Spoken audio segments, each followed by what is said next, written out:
Assalamualaikum warahmatullahi wabarakatuh. Waalaikumsalam warahmatullahi wabarakatuh.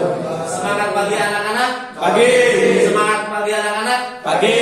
Alhamdulillah pada hari ini kita bisa bertemu kembali dengan Bapak pada mata pelajaran Quran Hadis. Kali ini kita akan membahas tentang ilmu tajwid pada materi mad lazim.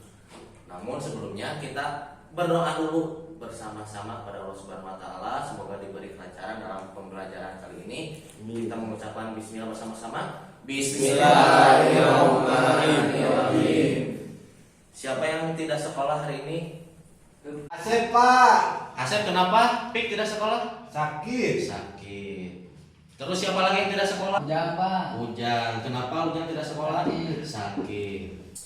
Anak-anak, kalau kita melihat kasus di beberapa tempat, banyak orang yang bisa membaca Al-Quran. Itu banyak sekali orang yang bisa membaca Al-Quran. Tetapi dalam bacaannya ada yang tidak tepat. Bacaan makhrajnya pun tidak tepat.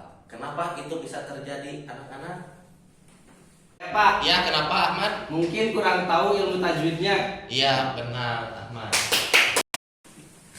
Tadi jawaban dari teman kalian, dari Ahmad sudah bagus. Kenapa orang-orang bisa membaca Al-Quran tapi makhrajnya tidak tepat, bacanya tidak tepat? Karena kurang pemahaman terhadap ilmu tajwid. Jadi itu pentingnya belajar ilmu tajwid untuk membaguskan, untuk membetulkan bacaan Arab atau bacaan Al-Quran.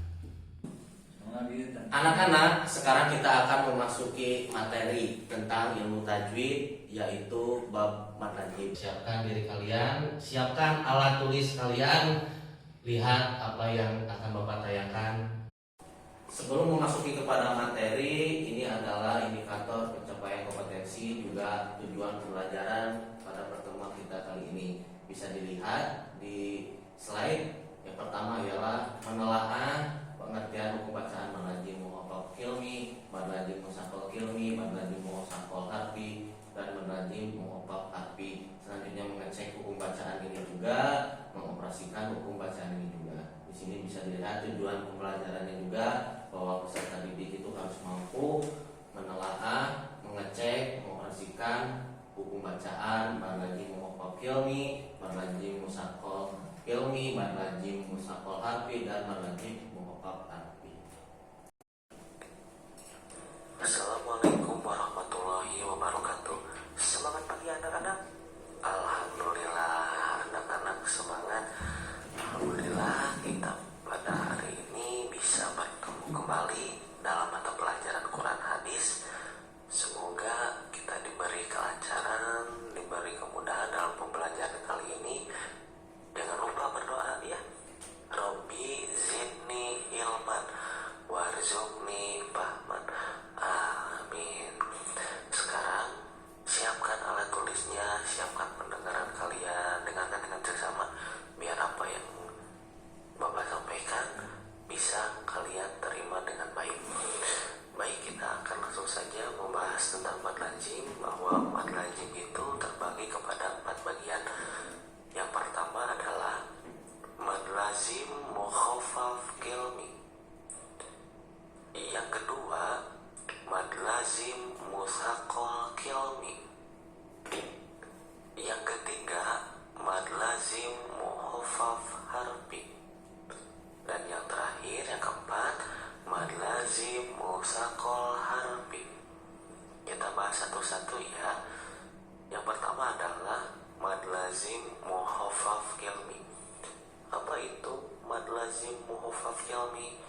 Mad lazim muhaffaf kilmi yaitu apabila ada mad tabi'i yang bertemu dengan huruf yang berharokat sukun atau huruf yang ada sukunnya tetapi tidak bertasydid. Pernah dibahas waktu kelas 7 bahwa mad tabi'i itu adalah apabila ada huruf yang berharokat fathah panjangnya dengan alif, huruf berharokat kasroh panjangnya dengan ya mati, huruf yang berharokat lemah panjangnya dengan waw mati. Nah, itu bertemu dengan huruf yang berharokat sukun. Maka cara membacanya adalah 6 harokat. Contoh, al-ana.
kalian sudah menyaksikan tayangan video materi tentang madlajim.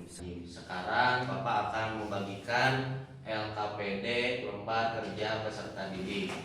Namun sebelumnya Bapak akan membagi kalian menjadi beberapa kelompok yang terdiri dari 3 sampai 4 orang. Silahkan, ini kelompok A, ini kelompok B. Tegar bisa masuk ke kelompok B.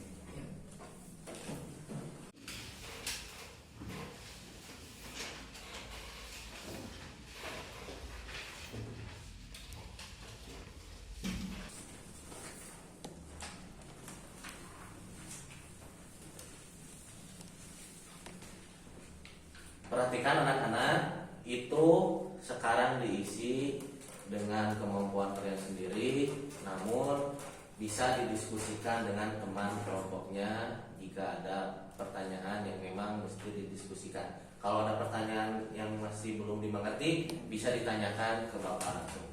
Silahkan kerjakan anak-anak. Bagaimana anak-anak, sudah selesai mengisi jawaban itu? Sudah. Apa ada pertanyaan? Ya Pak, Ya, silakan Hasbi, apa pertanyaannya? apa arti muhofaf dan musakwal? Iya, bagus pertanyaannya. Apa arti muhofaf, apa arti musakoh? Jadi secara bahasa, muhofaf itu artinya ringan, musakoh itu artinya berat. Kalau dalam materi ini, dalam materi mad lazim, secara sederhana, baik lazim muhofaf harfi maupun hilmi, itu yang tidak ada tasdidnya, sehingga dalam melafalkan ucapannya itu tidak terasa berat atau terasa ringan. Sedangkan musakol baik yang kilmi maupun harfi biasanya ditandai dengan tasdid. Dalam membaca pun itu diidghamkan, dimasukkan, seperti faida ja'atis shakhah, dimasukkan batobi'inya ke dalam huruf yang bertasdid. Anak-anak, karena sudah selesai mengisi LKPD-nya, silahkan kumpulkan lembar jawaban itu, lembar kerja peserta didik kepada Bapak. Tegar, ambil kelompoknya, lembar jawabannya. Hasbi, sini. Ya, terima kasih. Ya, terima kasih. Silahkan duduk.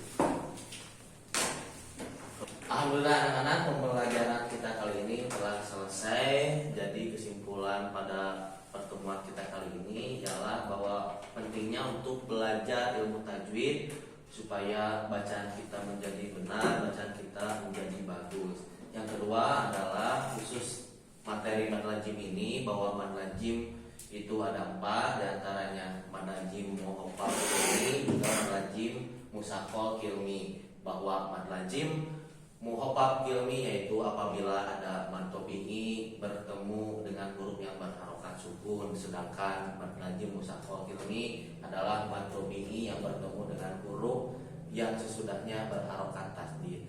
Nanti kita akan evaluasi ini pada pertemuan selanjutnya via Zoom meeting. Nanti jadwalnya Bapak akan berikan kepada kalian sebelum pertemuan kita pada minggu depan.